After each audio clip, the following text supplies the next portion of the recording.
KaraokeBooks. The Great Gatsby. Francis Scott Key Fitzgerald. Audiobook. Chapter 3. There was music from my neighbor's house through the summer nights. In his blue gardens men and girls came and went like moths among the whisperings and the champagne and the stars. At high tide in the afternoon I watched his guests diving from the tower of his raft, or taking the sun on the hot sand of his beach while his two motorboats slit the waters of the Sound, drawing aquaplanes over cataracts of foam. On weekends his Rolls-Royce became an omnibus, bearing parties to and from the city between 9 in the morning and long past midnight, while his station wagon scampered like a brisk yellow bug to meet all trains. And on Mondays 8 servants, including an extra gardener, toiled all day with mops and scrubbing brushes and hammers and garden shears, repairing the ravages of the night before. Every Friday 5 crates of oranges and lemons arrived from a fruiterer in New York. Every Monday these same oranges and lemons left his back door in a pyramid of pulpless halves. There was a machine in the kitchen which could extract the juice of 200 oranges in half an hour if a little button was pressed 200 times by a butler's thumb. At least once a fortnight a corps of caterers came down with several hundred feet of canvas and enough colored lights to make a Christmas tree of Gatsby's enormous garden. On buffet tables, garnished with glistening hors d'oeuvre, spiced baked hams crowded against salads of harlequin designs and pastry pigs and turkeys bewitched to a dark gold. In the main hall a bar with a real brass rail was set up, and stocked with gins and liquors and with cordials so long forgotten that most of his female guests were too young to know one from another. By 7 o'clock the orchestra has arrived, no thin 5-piece affair, but a whole pitful of oboes and trombones and saxophones and viols and cornets and piccolos, and low and high drums. The last swimmers have come in from the beach now and are dressing upstairs. The cars from New York are parked 5 deep in the drive, and already the halls and salons and verandas are gaudy with primary colors, and hair bobbed in strange new ways, and shawls beyond the dreams of Castile.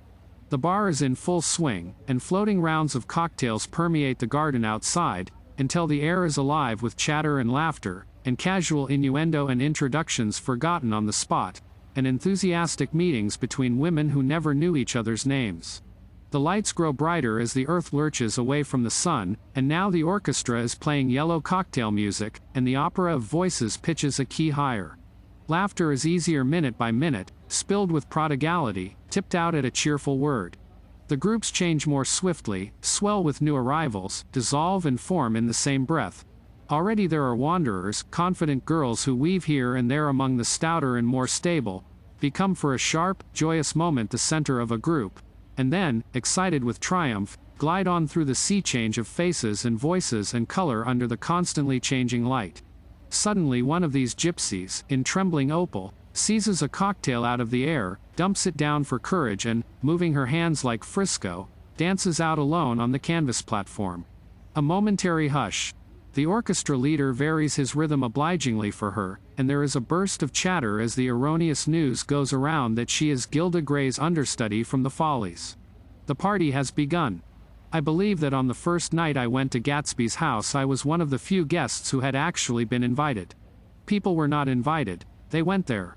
They got into automobiles which bore them out to Long Island, and somehow they ended up at Gatsby's door. Once there they were introduced by somebody who knew Gatsby, and after that they conducted themselves according to the rules of behavior associated with an amusement park. Sometimes they came and went without having met Gatsby at all, came for the party with a simplicity of heart that was its own ticket of admission. I had been actually invited. A chauffeur in a uniform of robin's egg blue crossed my lawn early that Saturday morning with a surprisingly formal note from his employer. The honor would be entirely Gatsby's, it said, if I would attend his little party that night. He had seen me several times, and had intended to call on me long before, but a peculiar combination of circumstances had prevented it. Signed J. Gatsby, in a majestic hand. Dressed up in white flannels I went over to his lawn a little after 7, and wandered around rather ill at ease among swirls and eddies of people I didn't know, though here and there was a face I had noticed on the commuting train. I was immediately struck by the number of young Englishmen dotted about, all well dressed, all looking a little hungry, and all talking in low, earnest voices to solid and prosperous Americans. I was sure that they were selling something, bonds or insurance or automobiles. They were at least agonizingly aware of the easy money in the vicinity and convinced that it was theirs for a few words in the right key. As soon as I arrived, I made an attempt to find my host, but the 2 or 3 people of whom I asked his whereabouts stared at me in such an amazed way, and denied so vehemently any knowledge of his movements, that I slunk off in the direction of the cocktail table. The only place in the garden where a single man could linger without looking purposeless and alone. I was on my way to get roaring drunk from sheer embarrassment when Jordan Baker came out of the house and stood at the head of the marble steps, leaning a little backward and looking with contemptuous interest down into the garden. Welcome or not, I found it necessary to attach myself to someone before I should begin to address cordial remarks to the passers-by. "Hello," I roared, advancing toward her. My voice seemed unnaturally loud across the garden. "I thought you might be here," she responded absently as I came up. "I remembered you lived next door to." She held my hand impersonally, as a promise that she'd take care of me in a minute, and gave ear to 2 girls in twin yellow dresses, who stopped at the foot of the steps. "Hello," they cried together. "Sorry you didn't win." That was for the golf tournament. She had lost in the finals the week before. "You don't know who we are," said one of the girls in yellow, "but we met you here about a month ago." "You've dyed your hair since then," remarked Jordan, and I started, but the girls had moved casually on and her remark was addressed to the premature moon, produced like the supper, no doubt, out of a caterer's basket. With Jordan's slender golden arm resting in mine, we descended the steps and sauntered about the garden. A tray of cocktails floated at us through the twilight, and we sat down at a table with the 2 girls in yellow and 3 men, each one introduced to us as Mr. Mumble. "Do you come to these parties often?" inquired Jordan of the girl beside her. "The last one was the one I met you at," answered the girl, in an alert, confident voice. She turned to her companion. "Wasn't it for you, Lucille?" "It was for Lucille, too." "I like to come," Lucille said. "I never care what I do, so I always have a good time. When I was here last I tore my gown on a chair, and he asked me my name and address. Inside of a week I got a package from Quarrier's with a new evening gown in it." "Did you keep it?" asked Jordan. "Sure I did. I was going to wear it tonight, but it was too big in the bust and had to be altered. It was gas blue with lavender beads. $265. "There's something funny about a fellow that'll do a thing like that," said the other girl eagerly. "He doesn't want any trouble with anybody." "Who doesn't?" I inquired. "Gatsby. Somebody told me." The 2 girls and Jordan leaned together confidentially. "Somebody told me they thought he killed a man once." A thrill passed over all of us. The 3 Mr. Mumbles bent forward and listened eagerly. "I don't think it's so much that," argued Lucille skeptically. "It's more that he was a German spy during the war." One of the men nodded in confirmation. "I heard that from a man who knew all about him, grew up with him in Germany," he assured us positively. "Oh, no," said the first girl, "it couldn't be that, because he was in the American Army during the war." As our credulity switched back to her, she leaned forward with enthusiasm. "You look at him sometimes when he thinks nobody's looking at him. I'll bet he killed a man." She narrowed her eyes and shivered. Lucille shivered. We all turned and looked around for Gatsby. It was testimony to the romantic speculation he inspired that there were whispers about him from those who had found little that it was necessary to whisper about in this world. The first supper, there would be another one after midnight, was now being served, and Jordan invited me to join her own party, who were spread around a table on the other side of the garden. There were 3 married couples and Jordan's escort, a persistent undergraduate given to violent innuendo, and obviously under the impression that sooner or later Jordan was going to yield him up her person to a greater or lesser degree. Instead of rambling, this party had preserved a dignified homogeneity, and assumed to itself the function of representing the staid nobility of the countryside, East Egg condescending to West Egg and carefully on guard against its spectroscopic gaiety.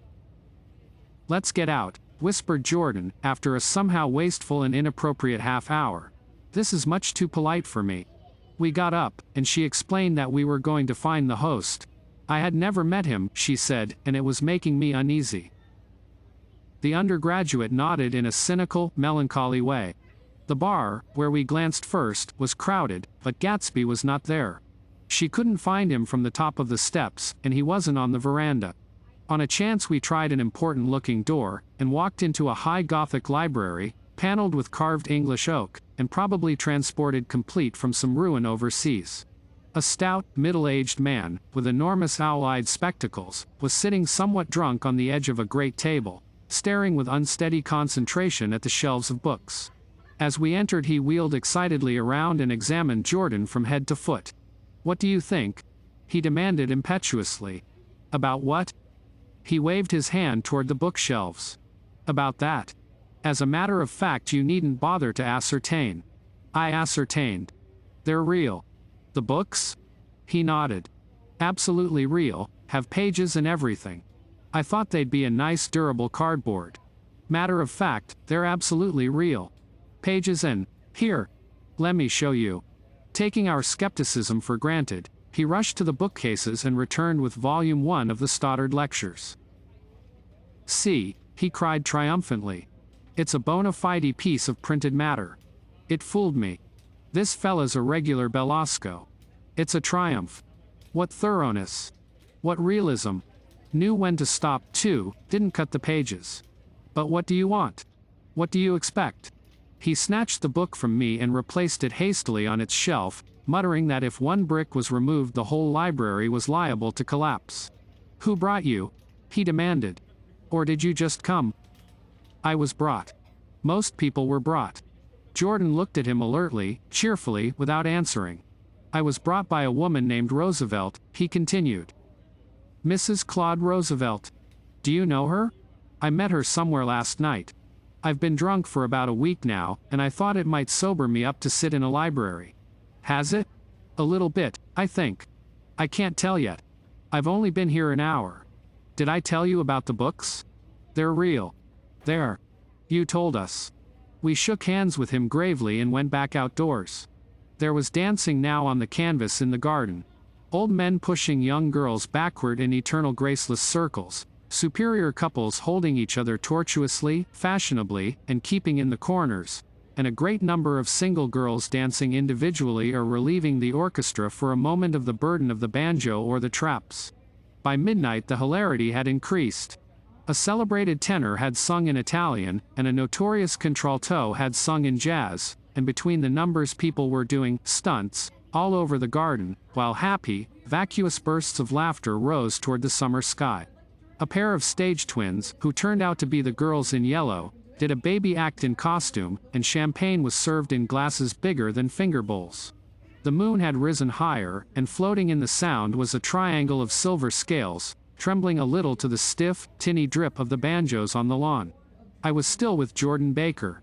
We were sitting at a table with a man of about my age and a rowdy little girl, who gave way upon the slightest provocation to uncontrollable laughter.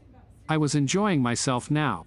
I had taken 2 finger bowls of champagne, and the scene had changed before my eyes into something significant, elemental, and profound. At a lull in the entertainment, the man looked at me and smiled. "Your face is familiar," he said politely. "Weren't you in the 1st Division during the war?" "Why, yes. I was in the 28th Infantry. I was in the 16th until June 1918. I knew I'd seen you somewhere before." We talked for a moment about some wet, gray little villages in France. Evidently he lived in this vicinity, for he told me that he had just bought a hydroplane and was going to try it out in the morning. "Want to go with me, old sport? Just near the shore along the Sound." "What time?" "Any time that suits you best." It was on the tip of my tongue to ask his name when Jordan looked around and smiled. "Having a gay time now?" she inquired. "Much better." I turned again to my new acquaintance. "This is an unusual party for me. I haven't even seen the host. I live over there." I waved my hand at the invisible hedge in the distance, and this man Gatsby sent over his chauffeur with an invitation. For a moment he looked at me as if he failed to understand. "I'm Gatsby," he said suddenly. "What?" I exclaimed. "Oh, I beg your pardon. I thought you knew, old sport. I'm afraid I'm not a very good host." He smiled understandingly, much more than understandingly. It was one of those rare smiles with a quality of eternal reassurance in it, that you may come across 4 or 5 times in life. It faced, or seemed to face, the whole eternal world for an instant, and then concentrated on you with an irresistible prejudice in your favor. It understood you just so far as you wanted to be understood, believed in you as you would like to believe in yourself, and assured you that it had precisely the impression of you that, at your best, you hoped to convey. Precisely at that point it vanished, and I was looking at an elegant young roughneck, a year or two over 30, whose elaborate formality of speech just missed being absurd. Some time before he introduced himself I'd got a strong impression that he was picking his words with care. Almost at the moment when Mr. Gatsby identified himself, a butler hurried toward him with the information that Chicago was calling him on the wire. He excused himself with a small bow that included each of us in turn. "If you want anything just ask for it, old sport," he urged me. "Excuse me. I will rejoin you later." When he was gone I turned immediately to Jordan, constrained to assure her of my surprise. I had expected that Mr. Gatsby would be a florid and corpulent person in his middle years. "Who is he?" I demanded. "Do you know? He's just a man named Gatsby." "Where is he from, I mean? And what does he do?" "Now you're started on the subject," she answered with a wan smile. "Well, he told me once he was an Oxford man." A dim background started to take shape behind him, but at her next remark it faded away. "However, I don't believe it." "Why not?" "I don't know," she insisted, "I just don't think he went there." Something in her tone reminded me of the other girls. I think he killed a man, and had the effect of stimulating my curiosity. I would have accepted without question the information that Gatsby sprang from the swamps of Louisiana or from the Lower East Side of New York. That was comprehensible. But young men didn't, at least in my provincial inexperience I believed they didn't, drift coolly out of nowhere and buy a palace on Long Island Sound. "Anyhow, he gives large parties," said Jordan, changing the subject with an urban distaste for the concrete. "And I like large parties. They're so intimate. At small parties there isn't any privacy." There was the boom of a bass drum, and the voice of the orchestra leader rang out suddenly above the echolalia of the garden. "Ladies and gentlemen," he cried. "At the request of Mr. Gatsby we are going to play for you Mr. Vladimir Tostof's latest work, which attracted so much attention at Carnegie Hall last May. If you read the papers you know there was a big sensation." He smiled with jovial condescension, and added, "Some sensation." Whereupon everybody laughed. "The piece is known," he concluded lustily, "as Vladimir Tostof's Jazz History of the World." The nature of Mr. Tostof's composition eluded me, because just as it began my eyes fell on Gatsby, standing alone on the marble steps and looking from one group to another with approving eyes. His tanned skin was drawn attractively tight on his face and his short hair looked as though it were trimmed every day. I could see nothing sinister about him. I wondered if the fact that he was not drinking helped to set him off from his guests, for it seemed to me that he grew more correct as the fraternal hilarity increased. When the Jazz History of the World was over, girls were putting their heads on men's shoulders in a puppyish, convivial way. Girls were swooning backward playfully into men's arms, even into groups, knowing that someone would arrest their falls. But no one swooned backward on Gatsby, and no French bob touched Gatsby's shoulder, and no singing quartets were formed with Gatsby's head for one link. "I beg your pardon." Gatsby's butler was suddenly standing beside us. "Miss Baker?" he inquired. "I beg your pardon, but Mr. Gatsby would like to speak to you alone." "With me?" she exclaimed in surprise. "Yes, madam." She got up slowly, raising her eyebrows at me in astonishment, and followed the butler toward the house. I noticed that she wore her evening dress, all her dresses, like sports clothes. There was a jauntiness about her movements as if she had first learned to walk upon golf courses on clean, crisp mornings. I was alone and it was almost 2. For some time confused and intriguing sounds had issued from a long, many-windowed room which overhung the terrace. Eluding Jordan's undergraduate, who was now engaged in an obstetrical conversation with 2 chorus girls, and who implored me to join him, I went inside. The large room was full of people. One of the girls in yellow was playing the piano, and beside her stood a tall, red-haired young lady from a famous chorus, engaged in song. She had drunk a quantity of champagne, and during the course of her song she had decided, ineptly, that everything was very, very sad. She was not only singing, she was weeping too. Whenever there was a pause in the song she filled it with gasping, broken sobs, and then took up the lyric again in a quavering soprano. The tears coursed down her cheeks, not freely, however, for when they came into contact with her heavily beaded eyelashes they assumed an inky color, and pursued the rest of their way in slow black rivulets. A humorous suggestion was made that she sing the notes on her face, whereupon she threw up her hands, sank into a chair, and went off into a deep vinous sleep. She had a fight with a man who says he's her husband, explained a girl at my elbow. I looked around. Most of the remaining women were now having fights with men said to be their husbands. Even Jordan's party, the quartet from East Egg, were rent asunder by dissension. One of the men was talking with curious intensity to a young actress, and his wife, after attempting to laugh at the situation in a dignified and indifferent way, broke down entirely and resorted to flank attacks. At intervals she appeared suddenly at his side like an angry diamond, and hissed, "You promised," into his ear. The reluctance to go home was not confined to wayward men. The hall was at present occupied by two deplorably sober men and their highly indignant wives. The wives were sympathizing with each other in slightly raised voices. "Whenever he sees I'm having a good time he wants to go home. Never heard anything so selfish in my life. We're always the first ones to leave." "So are we." "Well, we're almost the last tonight," said one of the men sheepishly. "The orchestra left half an hour ago." In spite of the wives' agreement that such malevolence was beyond credibility, the dispute ended in a short struggle, and both wives were lifted, kicking, into the night. As I waited for my hat in the hall the door of the library opened and Jordan Baker and Gatsby came out together. He was saying some last word to her, but the eagerness in his manner tightened abruptly into formality as several people approached him to say goodbye. Jordan's party were calling impatiently to her from the porch, but she lingered for a moment to shake hands. "I've just heard the most amazing thing," she whispered. "How long were we in there?" "Why, about an hour. It was simply amazing," she repeated abstractedly. "But I swore I wouldn't tell it and here I am tantalizing you." She yawned gracefully in my face. "Please come and see me. Phone book. Under the name of Mrs. Sigourney Howard. My aunt." She was hurrying off as she talked. Her brown hand waved a jaunty salute as she melted into her party at the door. Rather ashamed that on my first appearance I had stayed so late, I joined the last of Gatsby's guests, who were clustered around him. I wanted to explain that I'd hunted for him early in the evening and to apologize for not having known him in the garden. "Don't mention it," he enjoined me eagerly. "Don't give it another thought, old sport." The familiar expression held no more familiarity than the hand which reassuringly brushed my shoulder. "And don't forget we're going up in the hydroplane tomorrow morning, at 9 o'clock.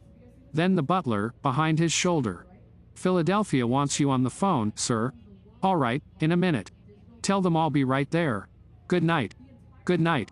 Good night." He smiled, and suddenly there seemed to be a pleasant significance in having been among the last to go, as if he had desired it all the time. "Good night, old sport. Good night."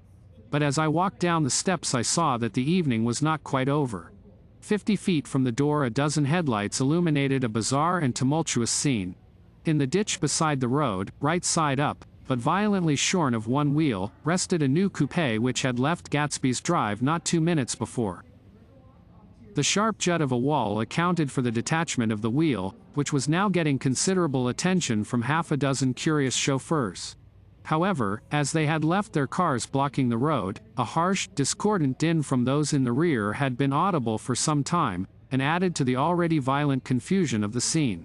A man in a long duster had dismounted from the wreck and now stood in the middle of the road, looking from the car to the tire and from the tire to the observers in a pleasant, puzzled way. "See," he explained. "It went in the ditch." The fact was infinitely astonishing to him, and I recognized first the unusual quality of wonder, and then the man. It was the late patron of Gatsby's library. "How'd it happen?" He shrugged his shoulders. "I know nothing whatever about mechanics," he said decisively. "But how did it happen? Did you run into the wall?" "Don't ask me," said Owl Eyes, washing his hands of the whole matter. "I know very little about driving, next to nothing. It happened, and that's all I know." "Well, if you're a poor driver you oughtn't to try driving at night." "But I wasn't even trying," he explained indignantly, "I wasn't even trying." An odd hush fell upon the bystanders. "Do you want to commit suicide? You're lucky it was just a wheel. A bad driver and not even trying." "You don't understand," explained the criminal. "I wasn't driving. There's another man in the car." The shock that followed this declaration found voice in a sustained "ah-h-h" as the door of the coupe swung slowly open. The crowd, it was now a crowd, stepped back involuntarily, and when the door had opened wide there was a ghostly pause. Then, very gradually, part by part, a pale, dangling individual stepped out of the wreck, pawing tentatively at the ground with a large uncertain dancing shoe. Blinded by the glare of the headlights and confused by the incessant groaning of the horns, the apparition stood swaying for a moment before he perceived the man in the duster. "Wha's matter?" he inquired calmly. "Did we run out of gas?" "Look." Half a dozen fingers pointed at the amputated wheel. He stared at it for a moment, and then looked upward as though he suspected that it had dropped from the sky. "It came off," someone explained. He nodded. "At first I didn't notice we'd stopped." A pause. Then, taking a long breath and straightening his shoulders, he remarked in a determined voice, "Wonder if tell me where there's a gasoline station?" At least a dozen men, some of them a little better off than he was, explained to him that wheel and car were no longer joined by any physical bond. "Back out," he suggested after a moment. "Put her in reverse." "But the wheel's off." He hesitated. "No harm in trying," he said. The caterwauling horns had reached a crescendo and I turned away and cut across the lawn toward home. I glanced back once.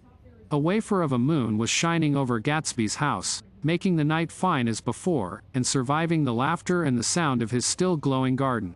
A sudden emptiness seemed to flow now from the windows and the great doors, endowing with complete isolation the figure of the host, who stood on the porch, his hand up in a formal gesture of farewell. Reading over what I have written so far, I see I have given the impression that the events of 3 nights several weeks apart were all that absorbed me. On the contrary, they were merely casual events in a crowded summer, and, until much later, they absorbed me infinitely less than my personal affairs. Most of the time I worked. In the early morning the sun threw my shadow westward as I hurried down the white chasms of lower New York to the Probity Trust. I knew the other clerks and young bond salesmen by their first names, and lunched with them in dark, crowded restaurants on little pig sausages and mashed potatoes and coffee. I even had a short affair with a girl who lived in Jersey City and worked in the accounting department, but her brother began throwing mean looks in my direction, so when she went on her vacation in July I let it blow quietly away. I took dinner usually at the Yale Club, for some reason it was the gloomiest event of my day, and then I went upstairs to the library and studied investments and securities for a conscientious hour. There were generally a few rioters around, but they never came into the library, so it was a good place to work. After that, if the night was mellow, I strolled down Madison Avenue past the old Murray Hill Hotel, and over 33rd Street to the Pennsylvania Station. I began to like New York, the racy, adventurous feel of it at night, and the satisfaction that the constant flicker of men and women and machines gives to the restless eye. I liked to walk up Fifth Avenue and pick out romantic women from the crowd and imagine that in a few minutes I was going to enter into their lives, and no one would ever know or disapprove. Sometimes, in my mind, I followed them to their apartments on the corners of hidden streets, and they turned and smiled back at me before they faded through a door into warm darkness. At the enchanted metropolitan twilight I felt a haunting loneliness sometimes, and felt it in others. Poor young clerks who loitered in front of windows waiting until it was time for a solitary restaurant dinner. Young clerks in the dusk, wasting the most poignant moments of night and life. Again at 8 o'clock, when the dark lanes of the 40s were lined 5 deep with throbbing taxicabs, bound for the theater district, I felt a sinking in my heart. Forms leaned together in the taxis as they waited, and voices sang, and there was laughter from unheard jokes, and lighted cigarettes made unintelligible circles inside. Imagining that I, too, was hurrying towards gaiety and sharing their intimate excitement, I wished them well. For a while I lost sight of Jordan Baker, and then in midsummer I found her again. At first I was flattered to go places with her, because she was a golf champion, and everyone knew her name. Then it was something more. I wasn't actually in love, but I felt a sort of tender curiosity. The bored, haughty face that she turned to the world concealed something. Most affectations conceal something eventually, even though they don't in the beginning, and one day I found what it was. When we were on a house party together up in Warwick, she left a borrowed car out in the rain with the top down, and then lied about it, and suddenly I remembered the story about her that had eluded me that night at Daisy's. At her first big golf tournament there was a row that nearly reached the newspapers, a suggestion that she had moved her ball from a bad lie in the semifinal round. The thing approached the proportions of a scandal, then died away. A caddy retracted his statement, and the only other witness admitted that he might have been mistaken. The incident and the name had remained together in my mind. Jordan Baker instinctively avoided clever, shrewd men, and now I saw that this was because she felt safer on a plane where any divergence from a code would be thought impossible. She was incurably dishonest. She wasn't able to endure being at a disadvantage, and, given this unwillingness, I suppose she had begun dealing in subterfuges when she was very young in order to keep that cool, insolent smile turned to the world and yet satisfy the demands of her hard, jaunty body. It made no difference to me. Dishonesty in a woman is a thing you never blame deeply. I was casually sorry, and then I forgot. It was on that same house party that we had a curious conversation about driving a car. It started because she passed so close to some workman that our fender flicked a button on one man's coat. "You're a rotten driver," I protested. "Either you ought to be more careful, or you oughtn't to drive at all." "I am careful." "No, you're not." "Well, other people are," she said lightly. "What's that got to do with it?" "They'll keep out of my way," she insisted. "It takes two to make an accident. Suppose you met somebody just as careless as yourself." "I hope I never will," she answered. "I hate careless people. That's why I like you." Her gray, sun-strained eyes stared straight ahead, but she had deliberately shifted our relations, and for a moment I thought I loved her. But I am slow-thinking and full of interior rules that act as brakes on my desires, and I knew that first I had to get myself definitely out of that tangle back home. I'd been writing letters once a week and signing them, "Love, Nick," and all I could think of was how, when that certain girl played tennis, a faint mustache of perspiration appeared on her upper lip. Nevertheless, there was a vague understanding that had to be tactfully broken off before I was free. Everyone suspects himself of at least one of the cardinal virtues, and this is mine. I am one of the few honest people that I have ever known. If you liked what you heard, please subscribe to the channel.